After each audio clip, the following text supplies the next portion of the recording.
elektronik. Saya perkenalkan, tadinya anak saya ini nggak mau nih bicara. Nah, tapi karena memang Bu Eli, kemudian Dokter Rizka menugaskan dia untuk dampingi saya hari ini. Jadi ini Dokter Anggi yang baru saya selesai kemarin, kemudian Bu Ade. Nah, dua-duanya orang kesehatan. Bu Ade ini bidan, berpraktek di Rumah Sakit Umum Daerah Tringadi Medan itu berapa tahun? 6 tahun, dan ada klinik kita juga. Dokter Anggi ini juga sudah resmi disumpah sebagai dokter yang saya katakan juga cum laude. Nah, lalu kemudian di dokter, pengacara saya. Jadi begini, saya ingin sampaikan ya, bahwa sakit vertigo saya ini sudah mulai saya idap 2019. Itu kira-kira 3 bulan sebelum COVID, ya. Dan saya sempat dirawat di rumah sakit MMC Kuningan dekat kantor saya, dan itu rumah sakit standar kan.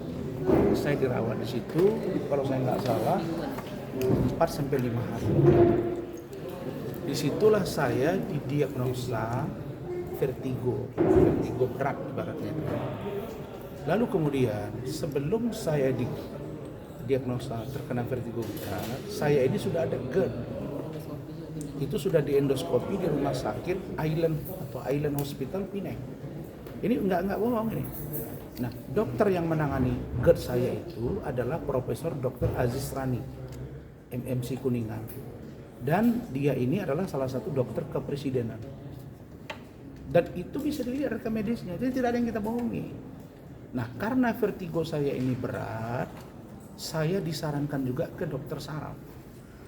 Nah, pada waktu itu saya disarankan ke salah satu profesor di Rumah Sakit MMC Kuningan, dicek saraf oleh Prof itu, saya lupa, kalau nggak salah Pak Yusuf, kalau saya nggak salah. Profesor Yusuf ini mengarahkan saya untuk ke Rumah Sakit Abdi Waluyo. Di Rumah Sakit Abdi Waluyo itulah saya baru tahu, saking seniornya Prof ini, kita itu untuk daftar tunggunya itu bisa 1 bulan. Ya, baik. 1 bulan, supaya paham ya bahwa ini ada memang jenjangnya ke sana. Akhirnya saya dibantu Prof. Aziz Rani, ketemu, diperiksa. Disitulah juga beliau bilang, oh ternyata saya di sebelah kiri saya ini, gangguan vertigo saya itu di sebelah kiri, mengganggu di batang otak yang sebelah kiri. Nah, karena itulah waktu itu saya dikasih manuver. Nah, waktu klinik sidang pertama dulu kan saya begitu. 1, 2, 3, 4, 5, 6, 7, 8, 9, 10 sampai 25 kali. Baru gini. Itu sudah saya manuverkan. Dan ternyata itu tidak begitu mempengaruhi. Nah, satu ketika saya tetap makan konsumsi ya, jangan lupa ya. Vertigo tetap, kemudian berapa gram Mertigo, obatnya Mertigo 12 miligram. Kemudian saya mengkonsumsi obat hipertensi Irbesartan atau Concorde ya. Ini sudah 17 tahun kalau yang hipertensi, tapi hipertensi saya terkontrol. Baik. Nah, kemudian setelah itu saya diarahkan lagi ke THT. Ternyata sumber vertigo ini ada dari THT juga, ada dari saraf juga. Nah, jadi dibawalah saya ke akupuntur. Kebetulan ada satu orang yang pernah belajar akupuntur di Singapura, namanya Ibu Titin. Ibu Titin inilah yang mengakupuntur saya 12 kali pertama. Dan agak membaik, dibawalah saya sampai saya bawa dia ke kampung saya di Singkuang, Sumatera Utara itu untuk ziarah. Karena saya ingin diterapi. Nah, setelah itu, kenapa ini kumat? Biasanya saya rutin akupuntur dan makan obat. Ibu Titin ini suaminya meninggal, sehingga dia pindah ke Surabaya. Dan dia tidak lagi bisa saya ajak untuk ke sini. Nah, sampai di situ saya kira waktu itu sudah mulai membaik. Nah, entah bagaimana kumatlah sekitar 1 minggu sebelum wisuda anak saya. Sini udah mulai terasa sama saya. Tapi karena ini nangis, saya harus datang. Kan Anggi kan sama dengan Kak Kika, sama-sama cum laude, Janjaya datang, aku datang. Nah, sampai sana disinilah muncul, diperiksa, ditanggung jawabi oleh dokter penanggung jawab, apa namanya? DPJP, dokter penanggung jawab. Namanya Ibu Dokter Ria SPPD dan juga sekaligus dia itu konsuler ya, bukan ya? Spesialis penyakit dalam di Rumah Sakit Mitra Medika Premier. Baik, Bang. Di Medan. Bang. Jadi sebentar, jadi inilah fakta otentik yang memang sesungguhnya terjadi. Baik. Nah, jadi ketika saya masuk hari pertama, saya diarahkan untuk diperiksa tensi, ternyata tensinya naik. Begitu naik, saya ditanya bagaimana kunang-kunang atau tidak, ya langsung dirawat. Itulah keluar surat opnamnya. Kemudian saya dipinta untuk selalu, ya saya muntah, sampai muntah 2-3 kali. Kemudian saya disuruh setelah 3 hari dirawat agak membaik. Nah, tapi saya kan tidak info media kalau saya di rumah sakit manapun. Saya hanya bilang saya di rumah sakit. Saya nggak mau sebut nama rumah sakit. Saya pulang. Disuruh untuk istirahat di rumah. Baru suruh datang lagi. Tanggal 13 saya datang. Di situ tensinya malah jeblok. Itu yang seperti tadi. Di bawah 100/60. Sehingga saya dirawat lagi kembali. Nah, itulah surat yang masuk. Nah, saya sebenarnya masih disarankan untuk endoskopi lagi dan lanjut terapi akupuntur. Nah, 13 Mei itu supaya di konkret informasinya, 13 Mei itu diperiksa tensi saya turun dan dokter spesialis penyakit dalam Ibu Ria ini selaku dokter penanggung jawab menyarankan, Pak Rasman tolong kita minta lagi dokter saraf. Dokter saraf datang namanya Ibu Ana, dokter Ana. Nah, dokter Ana ini spesialis saraf plus spesialis akupuntur. Akhirnya beliau bilang, Pak Rasman, ini ada 3 pola. Satu berapa tahun bulan berapa? Paket 1 12 kali, paket kedua 12 kali juga, paket 3 12 kali. Jadi 3 paket. Nah, jadi saya di akupuntur, alhamdulillah mulai membaik. Maka keluarlah saya dari rumah sakit pada tanggal 17 kalau nggak salah ya, 17 ya, Jumat. Karena saya sidang di sini tanggal berapa kemarin kalau saya nggak salah, tanggal 15 ya, 15. Maka tanggal 16 itu saya pulang.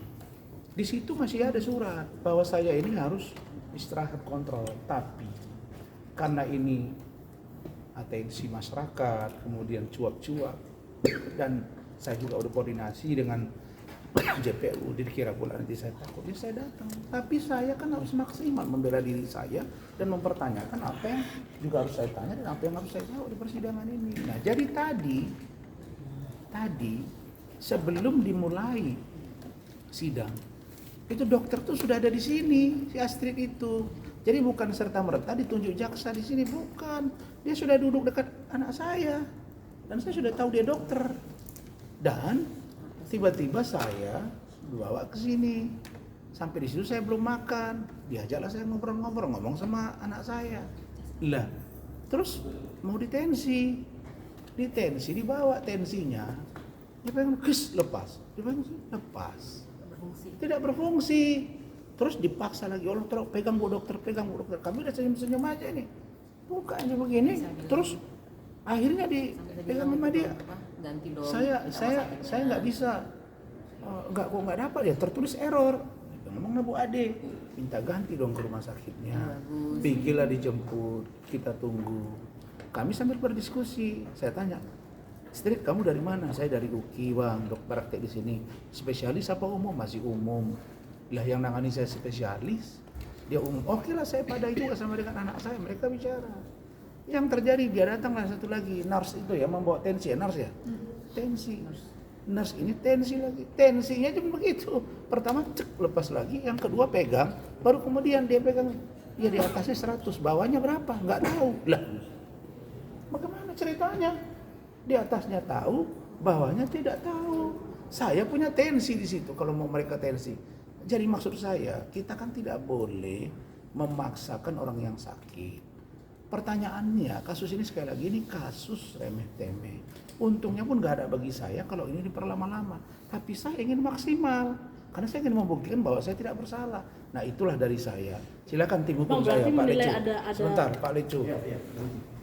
Bang, agak kenceng bang soalnya bang. Iya, Dia silang jauh. tanya aja, Iya, tanya iya. aja biar dijawab Iya, sama Bang Pak. Laki-laki menilai ada Sekarang kan tim kecurigaan, hukum saya. ada kecurigaan bang dalam persidangan ini. Artinya kan gini ya, kita namanya Bang Rasman ini kan di pengadilan ini kan ada haknya juga. Artinya kami di sini mewakili Bang Rasman pastinya membela hak-haknya Bang Rasman ya. Walaupun terdakwa kan tetap ada haknya gitu. Jadi memang dia sakit, memang benar ya. Saya rasa ya harusnya sidang biar kita tunda, dan kita kan bukan tunda bertahun atau tunda berbulan kan, cuma tunda untuk supaya kesehatannya ini bisa pulih lebih maksimal lah, artinya kan gitu. Kalau penyakit vertigo ini udah lama ya Bang Rasman ya. Sudah lama. Kalau memang diharapkan hilang semua, saya rasa kan nggak mudah ya Bang Dan Rasman. nggak ya. bisa hilang. Ya, Dia memang penyakit berulang. Ya, jadi artinya cuman tadi saya lihat jaksa ngotot kali, seolah-olah ini kenapa gitu kan? Pura-pura. Ya kan? Toh Bang Rasman sudah datang, ya kan, hari ini kan bisa kita lihat sama-sama ya. Satu saksi aja diperiksa 4,5 jam, hampir 5 jam tadi, dari jam 10 pagi Iya. sampai jam hampir setengah 3 lewat, hampir jam 3 ya, Iya. hampir jam 3, hampir 5 jam gitu loh. Memang kalau yang saya rasa ahli tadi pun udah pusing itu diperiksa begitu lama ya kan Bang Riyad ya. Nah jadi apalagi Bang Rasman yang notabene-nya sedang sakit sebenarnya gitu. Ya, tapi karena menghormati peradilan, Bang Rasman datang. Nah, tapi kita udah ngajukan tadi juga bagus ya pendapat majelis hakim, biar dicek aja di rumah sakit supaya Bang Rasman kalau sakit ya udah istirahat aja lah Bang Rasman. Iya. Ya kan jangan banyak gerak juga Bang Rasman. Iya. Gitu loh maksudnya. Dan ya. kita sekarang duduk di sini. Jangan nanti saya preskon dibilang masih bisa preskon. Iya. Terus bisa mau kalian apa saya mati ya Pak? Saya tidak akan pernah menyerah dengan yang namanya si Hotman Paris. Iya. Itu musuh saya sampai akhirat. Iya. Dan saya tidak sakit leher berdarah, leher bernanah tidak. Saya juga tidak telinga ditambal dengan alat bantu dengar tidak. Saya juga tidak peka, saya juga tidak pasang ring. Tapi penyakit saya ini sekecil apapun tapi beresiko besar kalau karena dia bisa tiba-tiba hitam dan jatuh. Jadi tidak bisa jauh membuluh darah kalau saya nggak hati-hati. Jadi maksud saya harus jaga secara ekstra. Nah, silakan Mat. Pak Riyad, Pak Riyad. Sorry, Pak Riyad. Saksi ahli Pak Riyad tadi sudah. Ini Pak Riyad yang jawab. Katanya tidak. Pak Riyad yang jawab. Pak Riyad yang jawab. Sakit keren kayak parah, mas, tapi kita sudah sangat jelas diuraikan secara rinci ya, ditambahkan juga oleh rekan kami Pak Lecumanan, dokter kan. Saya jelaskan sekarang ini menerangkan terkait dengan terkait dengan keterangan ahli yang dari KCPU. Ini saya pikir hal ini suatu yang sangat menguntungkan untuk klien kami, hasil keterangannya tadi. Kenapa? Saya bilang sangat menguntungkan karena tadi sangat jelas sesuai dengan pendapatnya menjelaskan bahwa yang dikatakan oleh klien kami itu waktu konferensi pers ya, yang bersama itu masih baik kliennya klien kami ini yang menyatakan bahwa Hotman Paris itu adalah melakukan diduga melakukan pelecehan seksual maupun secara verbal maupun secara fisik. Tadi kita bertanya, ini klien saya ini terdakwa ini mengatakan bahwa ada diduga bahwa Dr. Hotman Paris itu melakukan pelecehan seksual baik secara verbal maupun fisik, di mana itu adalah dikutip langsung sama dengan copy paste atas keterangan kliennya pada saat itu Tim Hakim. Bagaimana pendapat ahli tentang ini?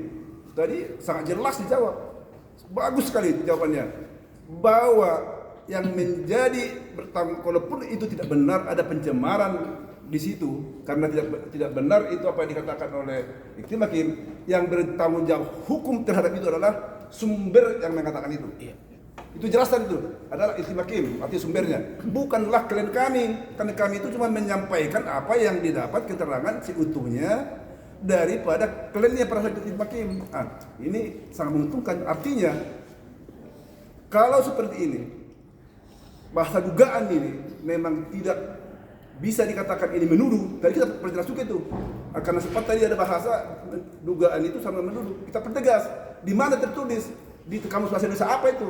Akhirnya agak sedikit dia tadi grogi, akhirnya mengatakan kita desa kan harus buktikan dong, jangan cuma ngomong. Ahli pun kok cuma ngomong, semua juga bisa ngomong, cuma itu dari mana sumbernya kan gitu. Kita desak di situ, akhirnya tadi ahli ini mengatakan, oh saya minta kalau memang kau tadi katakan itu ralat sekarang, ya akhirnya diralat itu.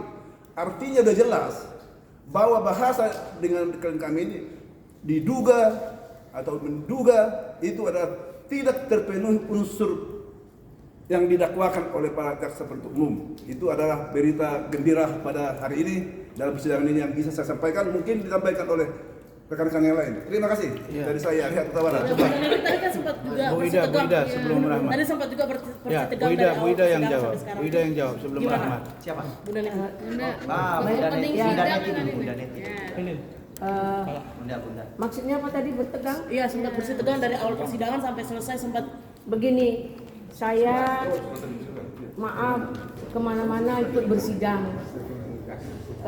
Di Jakarta, di Riau, Kalimantan, Medan. Di Jakarta ini yang paling lembut tuh Jakarta Timur, Jakarta Barat. Kok di sini dari mulai saya kenal hakim itu, ya Allah ngegas terus, nggak ada rasa bersahabatnya. Belum tahu kita bertanya dia ngegas. Jadi dia tidak merasa memanusiakan kita. Dia menganggap dia itu adalah keputusan yang mutlak, melebihi hukum Tuhan yang dilakukannya. Kenapa? Dia harusnya sebagai moderator menjalankan apa yang kita sampaikan, dia cerna. Apa yang disampaikan oleh JPU dia cerna. Nanti dia tidak gegabah mengambil kesimpulan atau keputusan. Kalau begini terus dia, saya menahan perasaan. Makanya saya dua kali tidak hadir. Nanti tidak bisa mengontrol emosi saya. Dia orang Batak, saya orang Batak juga. Nanti terlawan sama saya. Jangan sampai kita hal seperti itu. Kita harus menjaga etika bahwa kita ini sangat membutuhkan seorang hakim untuk demi kepentingan kepastian hukum daripada klien kita untuk mencari keadilan. Kalau merasa kita tidak akan mendapat keadilan dengan dia, kenapa? Satu, yang kedua, kan ada rapim. Ditentukan bahwa dia akan dipindahkan. Kita pertanyakan tadi, apakah nanti setengah perjalanan dia digantikan? Kalau dia digantikan, kan mentah makna dari persidangan ini yang kita ragukan, ya. Kedua, kalau memang dari hari ini dia sudah pindah, kan lebih awal. Jadi makna dari persidangan ini, perjalanan persidangan ini tidak miskomunikasi. Itu harapan kami. Di sini kami mendengar setiap hari Hotman Paris ngotot, wahai Hakim Agung, wahai Mahkamah Agung, jangan sampai hakim digantikan. Untuk perkara saya dengan Rasman harus tetap hakim itu. Ada apa dengan dia? Apakah permintaan Hotman Paris ini melebihi dari aturan dari rapim itu sendiri? Seolah-olah jangan rapim ini diundur-undur. Wajar dong kami pertanyakan, sampai kapan rapim ini dipastikan bahwa dia pindah? Kalau memang sampai selesai persidangan, alhamdulillah kami butuh dia. Satu, yang kedua, jangan dipaksakan 1 minggu 3 kali bersidang. Dibuatnya jadwal baru, yaitu 3 kali seminggu. Ini kan sekali seminggu awalnya. Nah, kok maunya dia manusiakan dong kita. Pertama, kita juga ada kerjaan lain, ya. Terus yang sudah kita jadwalkan di tempat lain. Dan yang paling utama, klien kami lagi keadaan sakit. Dia habis ini langsung ke Medan loh cek. Kalau hari ini ada kesempatan cek dari JPU, alhamdulillah kita syukur. Mungkin akan lebih terang benderang. Gak mungkin penyakit kita main-mainkan. Nah, untuk itu sepele memang penyakit Bang Rasman sepele, takut kita pecah pembuluh darah, stroke atau segala macam yang kita tidak inginkan. Tentu kita mendeteksi awal. Nah, sama dengan sekarang makanya saya minta tadi itu kepada hakim, kalau kita berbicara coba perhatikan yang sering hadir. Ketika JPU berbicara, dia senyum dan diam. Ketika kami berbicara, ketiga-tiganya punya aksi. Nah, seolah-olah kami tertekan. Nah, ini yang membuat kita menjadi pertanyaan. Permintaan Hotman Paris dengan pemaksaan kehendak, seolah-olah ya, memaksakan kehendak harus dikejar tayang 3 kali seminggu sidang untuk kepentingan Rasman. Loh, sidang apaan ini? Nah, satu, yang kedua, permintaan Hotman Paris itu kenapa harus dia tidak boleh digantikan? Sementara di Rapim nama dia sudah ada. Kata Ibu tuh tadi wakilnya juga terbawa gitu. Gimana? Bunda tadi sempat nangis juga, itu saking keselnya meluapkan emosi atau gimana sih Bunda? Saya sedih kalau kita tidak selaku profesional, tidak dihargai, tidak dimanusiakan. Seorang perempuan. Saya juga seorang perempuan. Gimana ya? Kalau saya lawan saya salah, ya? Tidak saya lawan saya nggak tahan. Ibu saya, ayah saya, bahkan suami saya yang ngasih saya makan, nggak pernah bentak-bentak saya. Ini setiap saya bersidang sini main bentak aja. Kita instruksi mau ke kamar mandi aja belum siap kita instruksi. Tidak ada instruksi katanya. Loh, akhirnya kita tahan pipis loh. Coba seperti apa? Karena saya menghargai di sini klien saya. Jangan karena sikap saya klien saya dirugikan. Ya inilah yang membuat saya tadi tertekan. Makanya saya 2 kali tidak datang itu sangat-sangat tertekan, makanya saya tidak hadir. Sementara batin saya tidak ingin melepas perkara ini karena klien saya ini ada hubungan kekeluargaan baik istrinya maupun Bang Rasman ini. Kami hampir satu suku, dia Nasution, saya Lubis. Jadi untuk itu di sini ada keterkaitan. Kami minta juga profesionalitas yang disampaikan. Kalian bisa menilai hakim itu seperti apa dan harusnya dia seperti apa. Kalau preman beribut-ribut seperti itu nggak masalah, arogansi seperti itu nggak masalah, ngegas terus. Astagfirullah, seperti apa kayak saya mau menghadapi dia? Tentu saya sampai mengeluarkan air mata karena menahan perasaan. Nah itu mungkin saya sebenarnya malu dan mohon maaf ya, karena itu spontanitas bagi saya. Perlakuannya tidak etis dalam menghadapi persidangan karena di dalam ini orang berpendidikan semua. Kita ini pakai baju toga loh, tolong dihargai. Kita punya hak imunitas. Seharusnya dia moderator ya. Ketika dia bertanya, ya pihak pengacara ada yang mau disampaikan, selesaikan kita berbicara, unek-unek kita berikan seluas-luasnya. Baru dia memberikan keterangan. Demikian juga ke Pak Jaksa. Yang kedua, tadi saya membaca di IE, itu AI, terus di Google, orang yang struk sebagai ahli itu dapat tidak bisa kredibel. Itu ada 5 item. Pertama itu kognitifnya. Kognitifnya, kemudian itu fokus saya lupa itu, terus ada eksekutifnya, terus ada bahasa, kalau bahasanya oke. Jadi dari 5 itu 3 yang saya rasa kurang layak, dia tidak fokus. Kadang-kadang yang berbicara di mana, yang dia kemana, kemudian jawabannya berbelit-belit. Kadang-kadang dia jawab benar, kalau ditanya lagi dibalikkan lagi. Jadi bukan saya bilang dia zong sih, tidak, mohon dipertimbangkan juga karena saya lihat dia itu ada sakit stroke. Nah itu yang saya pertanyakan.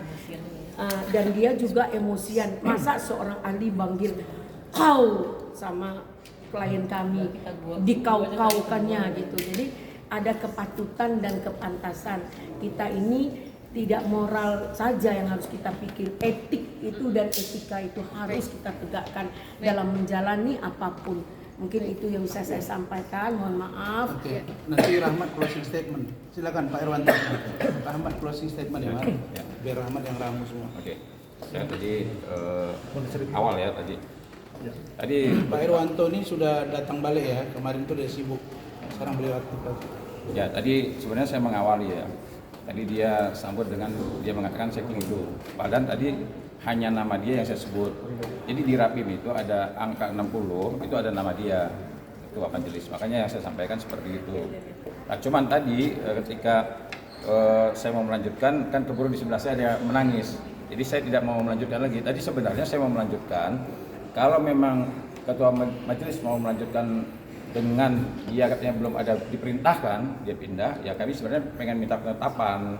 Agar apa? Saya sejak awal mengatakan agar peradilan ini tidak sia-sia, sah dan tidak sia-sia.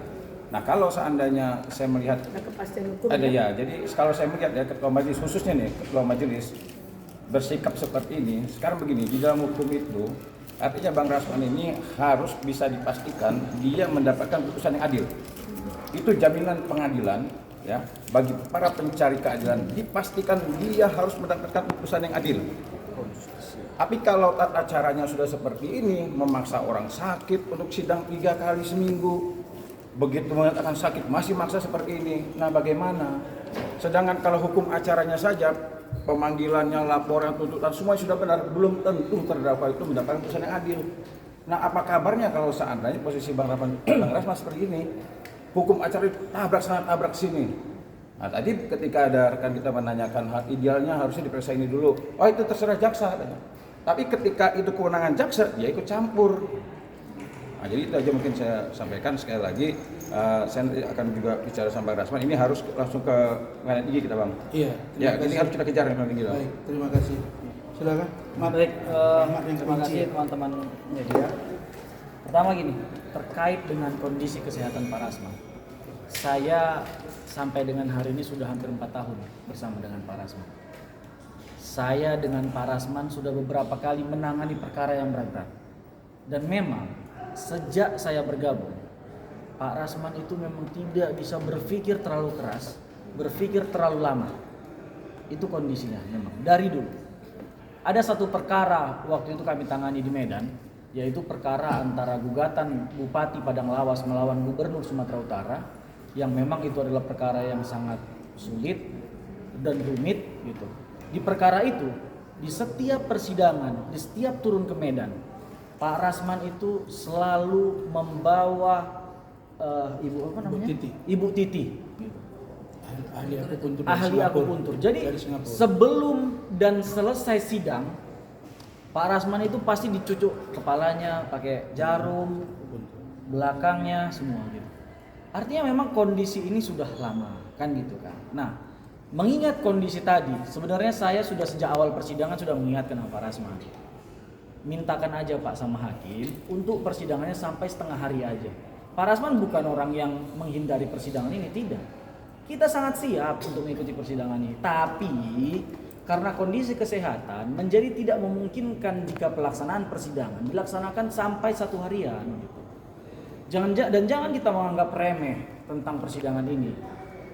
Ketika Pak Rasman tidak dalam kondisi yang prima, maka Pak Rasman akan kehilangan fokus terhadap pembelaan dirinya. Dan itu bisa merugikan terdakwa, bisa merugikan Pak Rasman sendiri gitu.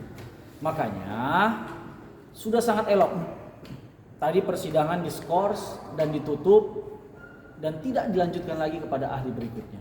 Saya bisa pastikan ketika tadi ahli diperiksa, misalnya ahli advokat, kita akan selesai bersidang jam 8 malam. Saya bisa pastikan. Sejujurnya ahli bahasa tadi pun, kalau bukan karena kondisi perut saya sudah kriuk-kriuk, udah lapar. Karena tadi jam istirahat kita tidak diberikan. Harusnya jam 1 kita istirahat, makan dulu, sholat dulu, supaya energi kita prima gitu. 1,5 jam saya bertanya kepada ahli.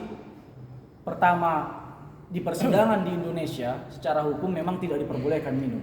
Saya sejujurnya itu sangat berat, ya kan? Minum nggak boleh, istirahat tidak diberikan, gitu, untuk merecharge energi. Nah, wajar kalau seandainya Pak Rasman yang memang punya riwayat kesehatan menurun kesehatannya, gitu. Sedangkan Hotman aja, gini teman-teman, saya buka persidangan tertutup itu, pemeriksaan Hotman. itu persidangan baru di jam 12:30. Dimulai persidangan jam 11. Artinya hanya baru berjalan 2 jam. Udah berantakan semua dokumen dia berjatuhan di bawah dan dia nggak sadar lagi. Dan hampir tumbang. Nggak kontrol gitu. Dan kemudian teman-teman bisa lihat bagaimana sikap kami ketika Hotman sakit. Haram dalam agama kami, haram dalam ilmu yang diajarkan orang tua kami. Orang kalau sudah sakit, orang kalau sudah tidak berdaya, untuk terus dihajar, untuk terus ditekan gitu. Tapi sebaliknya hari ini Hotman tidak melakukan itu. Kita malah mendoakan dia. Justru malah yang aneh-aneh statementnya, dituduhlah kita pura-pura, cari ini, cari itu. Saya pikir ini bukan contoh yang baik untuk diperlihatkan sebagai seorang advokat senior. Baik. Nah, itu persoalan kesehatan. Nah, tentang pemeriksaan ahli tadi, saya pikir sikap kami sebagai kuasa hukum yang tadi pada akhirnya ditegaskan oleh Pak Rasman, ini adalah sikap yang baik. Memang ada pernyataan-pernyataan dari ahli bahasa yang menguntungkan kami. Tetapi banyak juga pernyataan dia yang melebihi wewenang atau kapasitasnya sebagai ahli bahasa. Sehingga Pak Rasman tadi pada akhir pertanyaannya menyatakan menolak keterangan ahli ini. Karena keterangan ahli ini membahayakan. Saya mohon maaf, bukan saya mau menggurui, apalagi membandingkan ilmu saya dengan ahli. Saya masih jauh, saya masih pendidikan S2, sedangkan ahli sudah S3 dan sudah berkecimpung, sudah pernah menjadi ahli lebih dari 300 persidangan, seperti yang ahli sampaikan tadi. Tapi pernyataan ahli yang menyatakan bahwa kata diduga dapat dimintai pertanggungjawaban. Kata diduga adalah kalimat yang berisi kepada tuduhan. Sehingga secara pasal 27 ayat 3 dapat dimintai pertanggungjawaban. Bahkan ketika Pak Rasman menyampaikan apakah ketika Humas Mabes Polri, Humas Kejaksaan Agung, Humas Mahkamah Agung menyampaikan preskon terkait kasus-kasus yang ditanganinya, ini kan semuanya belum pada inkrah. Di mana polisi preskon menyampaikan informasi yang sudah berkekuatan hukum tetap? Enggak ada. Karena polisi itu baru tahap awal. Kejaksaan juga begitu.